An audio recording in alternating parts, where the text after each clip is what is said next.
Okay, before we start, let's pray, Andrea.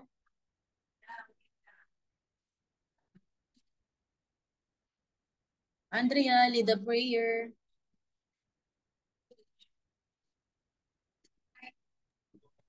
Okay. Let's close our eyes and bow our heads. Lord, thank you for this day. Thank you for helping us wake up early and eating our breakfast. And thank you that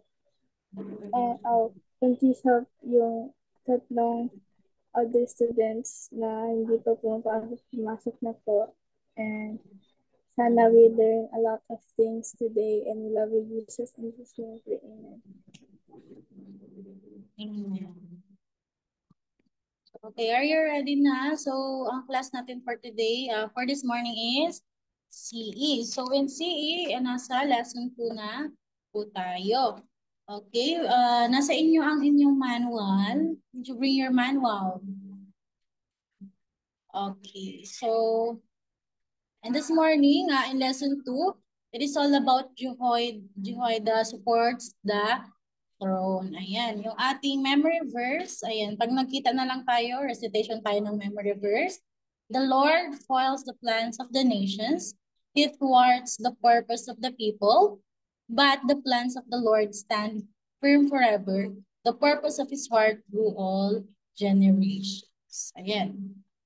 So bakit nga ba yan ang ating, ngayon, ang ating memory verse? Natatandaan niyo si Jehoshaphat? Jehoshaphat, the king of Judah, nung last nating last Tuesday, ayan, si King Jehoshaphat is the king of Judah. He followed the rules of the God. That's why the God supports him thoroughly. Yan. So, ang summarization natin doon is, kapag po tayo ay sumusunod palagi sa utos ng Diyos, is tayo ay magkakaroon ng maraming blessings. So, dito sa story ng lesson 2, after King Jehoshaphat died, ayan, ang mga sumunod na hari na sa kanya is yung mga anak niya. And yung mga anak niya, yung dalawang hari na sumunod sa kanya, is hindi sumusunod sa Diyos. Ayan, sino nga ba yung dalawang hari na yon? Si King Jehoram at saka si King Ahaziah. Ayan, si King Jehoram at saka si King Ahaziah. Okay, I'm going to play a video about the lesson. Watch nyo and then para mag-watch, mag-list din kayo ng mga important people, okay? Okay ba? Mag-list kayo ng important people na makikita niya sa video. At saka hindi lang people, pati yung event. Intindihan po?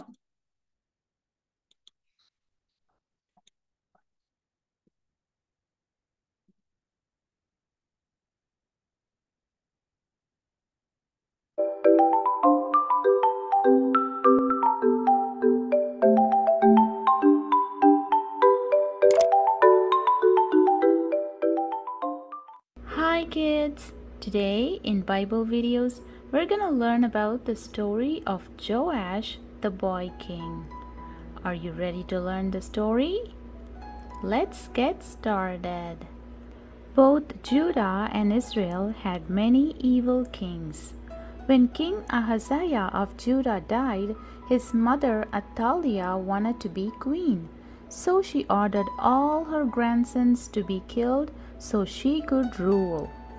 However, one of the grandsons, a 1-year-old child called Joash, escaped the killings.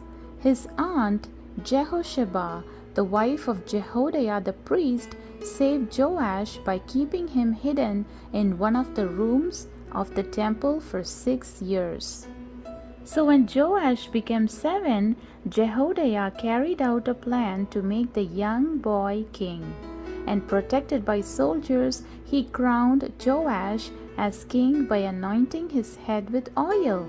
And everyone shouted, saying, "Long live the king!" Hearing the noise, Athaliah hurried to the temple. When she saw Joash, She tore her clothes and shouted, saying, "Treason!" And soldiers were ordered to lead her out of the temple to be executed. Jehoiada the priest had the boy, King Joash, and the people of Judah made a covenant with the Lord. And they promised again that they would love and obey the Lord their God. Then the people went to the temple of Baal and smashed it down. They destroyed the altars and broke the idols into pieces. The false priests of Baal were killed in front of the altars. And after several years, Joash decided to repair the Lord's temple. He ordered priests to collect money for making the repairs.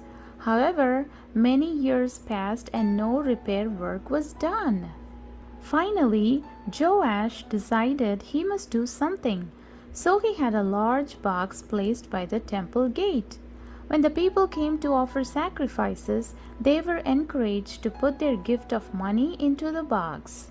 And the money collected was used to pay the carpenters and stone masons and metal workers to repair the temple.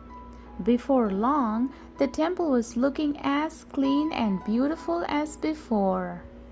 And as long as Jehoiada the priest was alive, sacrifices were made in the temple every day.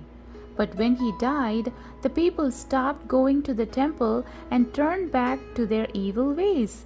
They began worshipping the goddess Ashereth. Then the Lord sent Zechariah, the son of Jehoiada, to warn King Joash. And he announced, saying, "As you have forsaken the Lord, he has forsaken you." And this made Joash very angry, and he ordered Zechariah to be taken out and stoned to death. And later that year, the Syrian army attacked Judah and Jerusalem. King Joash was wounded in the battle, and while recovering from his wounds in bed, he was murdered by two men who had been friends of Zechariah. The end. And I hope you had fun learning the story of Joash the Boy King. Thanks for watching. Like and subscribe for more Bible videos. Bye.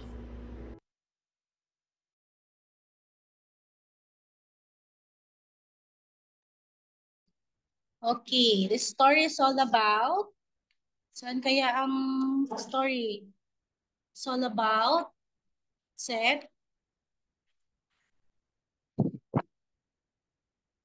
It's all about the boy king who named Joash.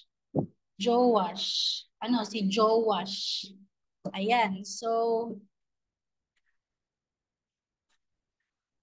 ay, si Andrea. In your, manual, try to answer the page 27. Ayan, page 27. Get your manual. Sinaiyak ko yung manual ko dyan. Send ko sa'yo yung picture na Tapos Okay sagutan mo siya po. sa video. Ha?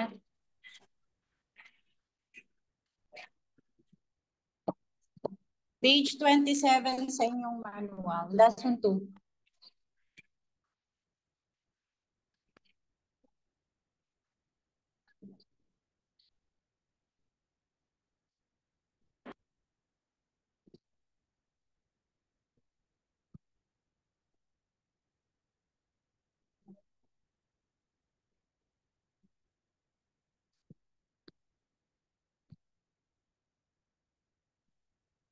Ayan, mag-start na kayo mag-answer and then sagutan din natin siya ngayon. Okay?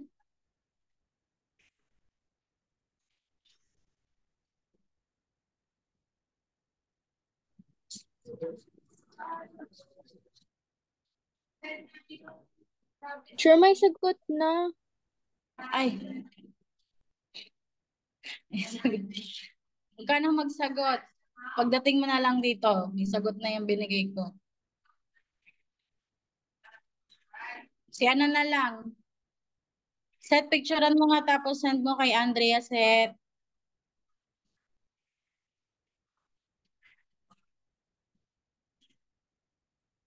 Yung lesson 2, paki-picture tapos send sa GC. Yan, si Juban.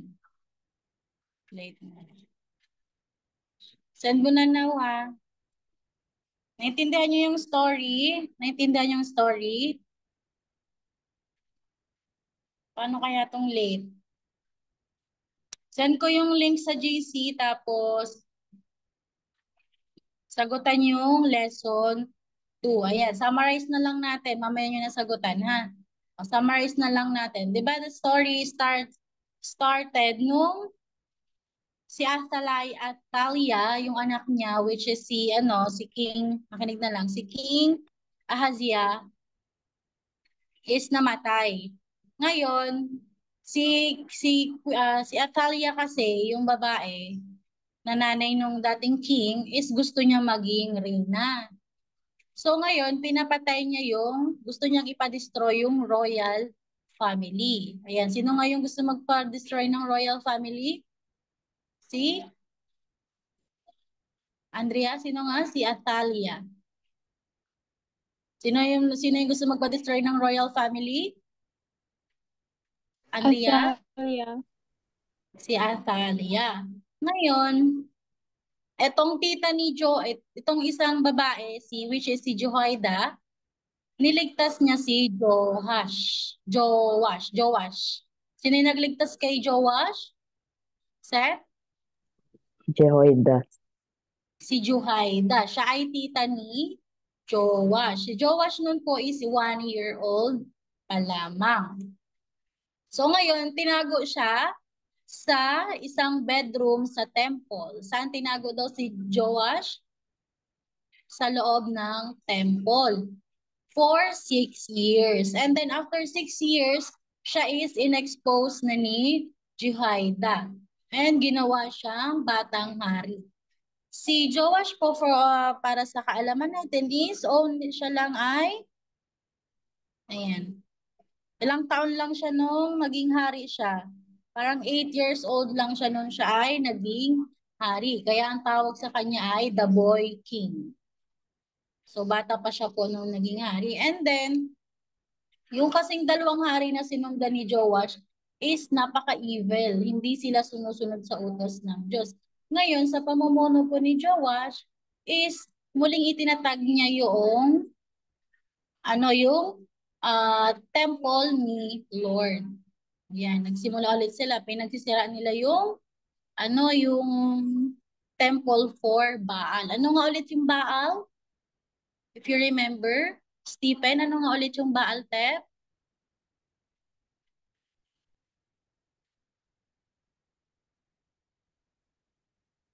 Ayan, yung Baal po is yung symbol or idol na sinasamba nila, which is against si God dun sa ginagawa nilang pagsamba dun sa mga symbol.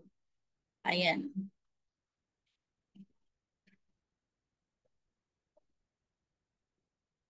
And then ngayon, yung kasing sa Juda, madaming, 'di ba nung si King Jehoshaphat pa, protect sila ni Lord, 'di ba?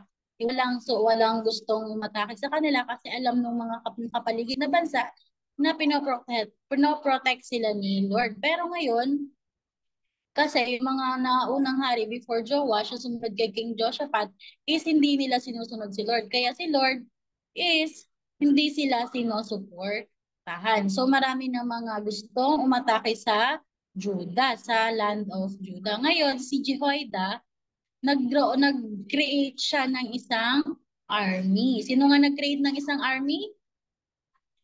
Si Jehoiada. Joban, sino nga nag-create ng isang army? Jehoiada. Si Jehoiada. And then, ang tawag sa kanila yung priest of Levites. Levites ba yun? Priest of Levites. Yung priest of Levites, sila yung nagpo-protekta sa new king. Ayun. Yun lang yung story ng ating lesson 2. So, ang lesson 2 natin is Jehoiada supports that throne. So, dahil kay Jehoiada, bumalik ulit yung pananampalataya ng mga taga-Juda sa Diyos. Okay po, naiintindihan po? Send mo na sa GC yung picture.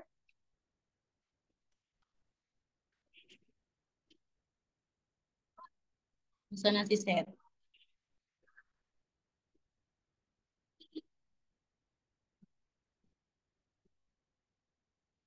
Seth, na-send mo na sa GC yung picture? Hindi pa. Mamaya po. Mamaya pa. Para basta sagutan nyo yung lesson 2 sa lesson 2. 27 to 28. Ayan. So, dun sa ating mga pinag-aralan, meron tayong mga important words to learn. Meron tayong high priest. Ano ba yung priest? Ano yung priest? Tipan, ano nga yung priest? Tep, ano yung priest, Tep?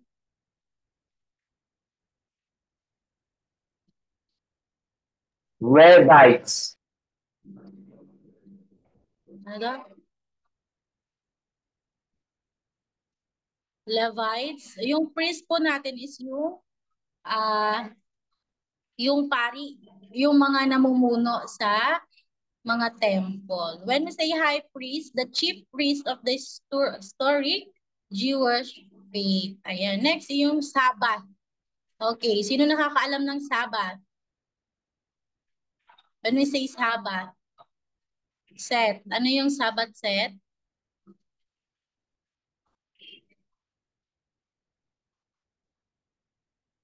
Andrea, alam mo yung Sabbath? Hindi pa. Okay. When we say Sabbath, this is the day when people should not work but rest instead. Ayan. Yung day na kung saan yung mga tao is hindi nagtatrabaho kung hindi nagpapahinga. What do you think is the Sabbath day in the whole week? Ano kaya ang Sabbath day in the whole week? Sunday. Saturday. Sunday. Sunday po ang Sabbath day. Di ba kapag Sunday, nagpupunta tayo ng church, nagpapahinga tayo, tapos kasama natin ang buong pamilya. Next, kung narinig nyo kanina yung word na treason. Ano nga yung treason? When we say treason, the crime of betraying one's country. Ayan. Ano nga yung treason? The crime of betraying one's country. Next, yung covenant. When we say covenant, a contract, agreement, or commitment. Ano nga ang covenant daw? Juban? A contract, agreement, or commitment. Nasaan na si Juban? Okay, so ano nga yung apat na words na dapat nating matutunan? High priest, Sabbath, treason, and covenant. Ano pa?